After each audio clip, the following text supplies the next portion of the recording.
Cold open. You are 35, you owe the bank $74,000, the bank owes its shareholders a dividend, and the dividend is funded by the interest payment leaving your account on the first of every month while you sleep.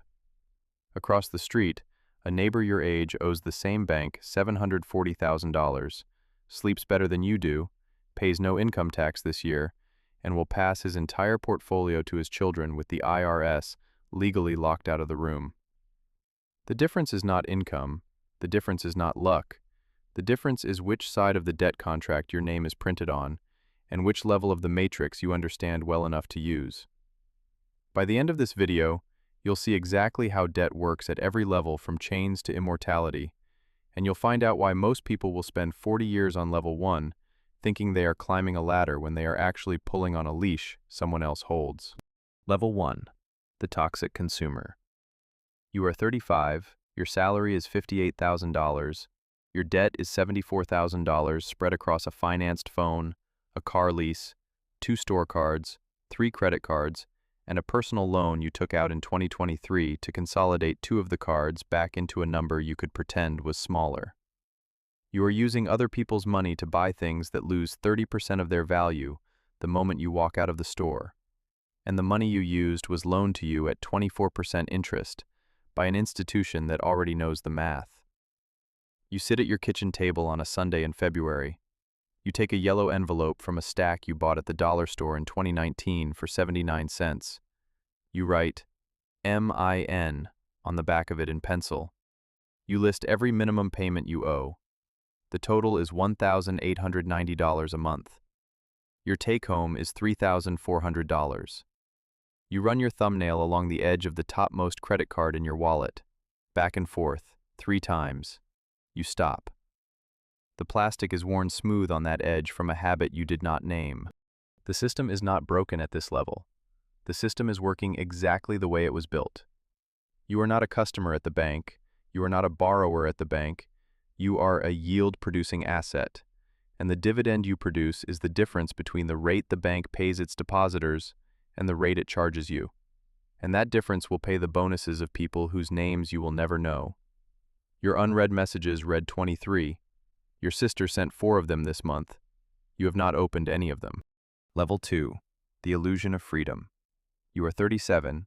You woke up one morning and decided that all debt is evil. You sold the car. You closed the credit cards. You took a second job and threw every spare dollar at your mortgage at 4% interest. You cried the day you wrote the check that brought the balance to 0. You photographed the screen. You did not send the photo to anyone. The yellow envelope is still behind the magnet. You crossed out MIN with the pencil and wrote paid above it in capital letters. The total at the bottom reads 0. You feel proud. The math does not. Real inflation is running at 6%. The cash you froze in the walls of a house is depreciating in purchasing power every year by 2% more than the mortgage cost you. The asset you defended is quietly bleeding while you sleep, and you cannot see the wound because the screen says 0. You traded the bank as your master for inflation as your master, and you chose the master that does not send statements. At this exact level, most people make a different kind of mistake.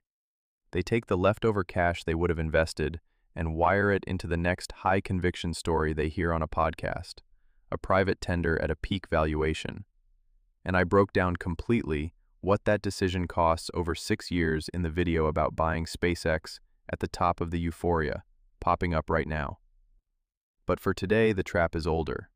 You are not free at level 2. You opted out of the game. The room is the same room. You just chose the chair facing the wall. You run your thumbnail along the edge of an expired card in your wallet 3 times on a Tuesday at the counter. You stop. You forgot you still carried it. The unread messages on your phone read 41. Your father has stopped calling weekly. His calls are now monthly. You have not corrected the pattern. You tell yourself you will. You will not. You know this already. Level 3. The Cashflow investor.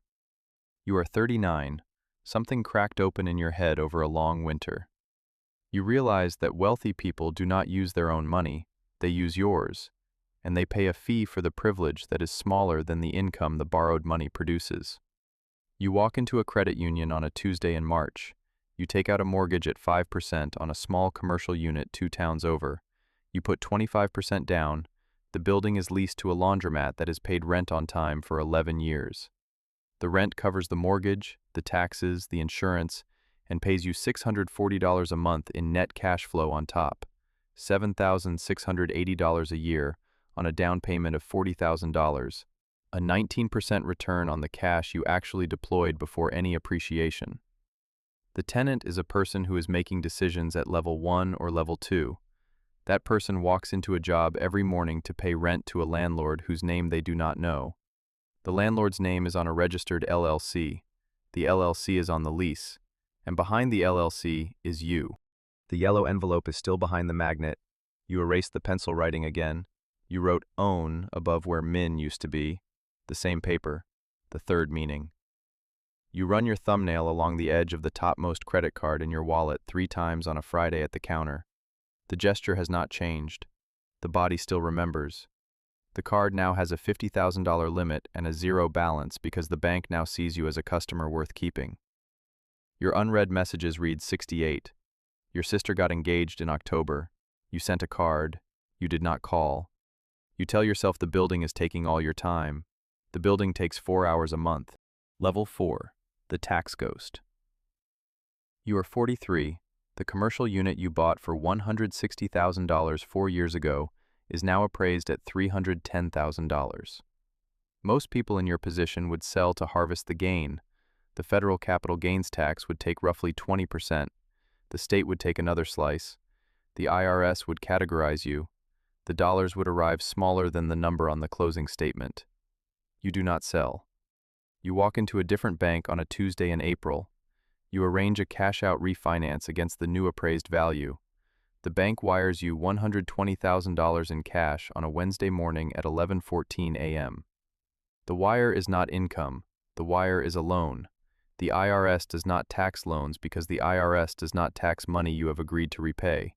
And the structure does not care that you will repay the loan with rent collected from a tenant who pays income tax on the dollar before he hands it to you. You still own the building. You still collect the rent. The rent now also covers the new larger mortgage. The cash sits in your account. The structure is legal. The structure is written into the tax code on purpose. The structure has been used by people with names you have read about in the newspaper for as long as there has been a tax code to read. The yellow envelope is in a drawer now. The magnet on the refrigerator holds a child's drawing instead. Your niece's name is in red crayon at the bottom. You have never met her in person. You run your thumbnail along the edge of the topmost credit card in your wallet 3 times at the counter on a Sunday night. You stop. The unread messages on your phone read 112. Your father is 71 now. You flew home in October. You stayed 3 days. You have not been back. You tell yourself you will fly home for Christmas. You almost mean it. Level 5. Buy, borrow, die. Debt as immortality. You are 51.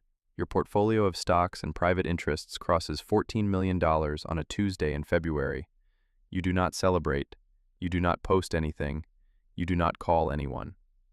You have made a decision that most people will never make in any version of their life.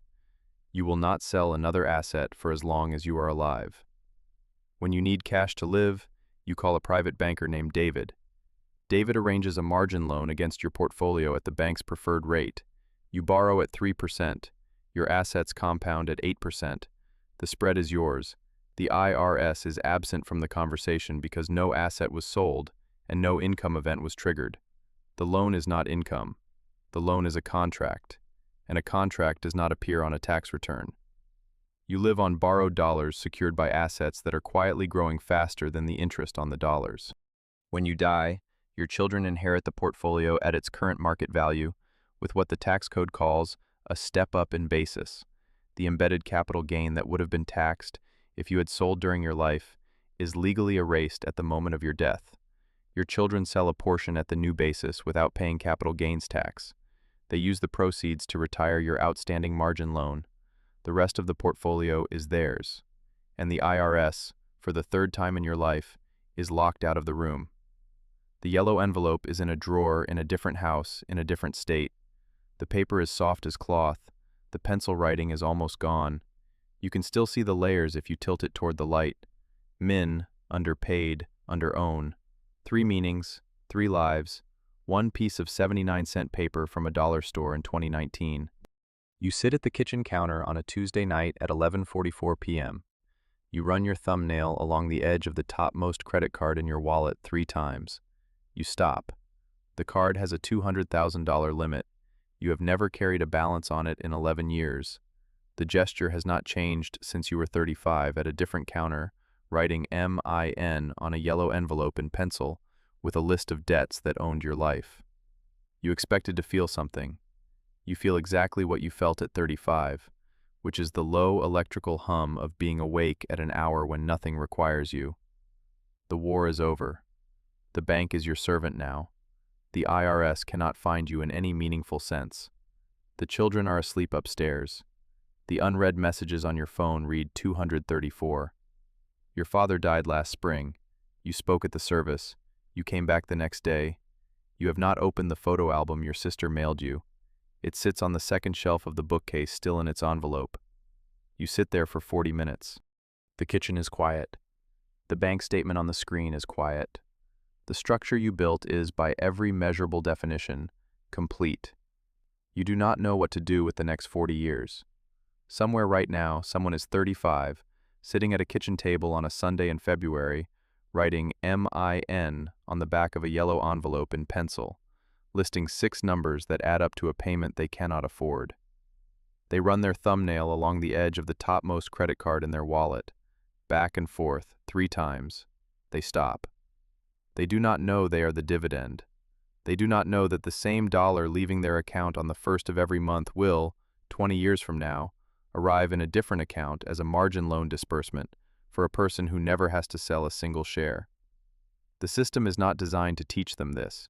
The system is designed to keep them on level 1, where the math always works for someone else.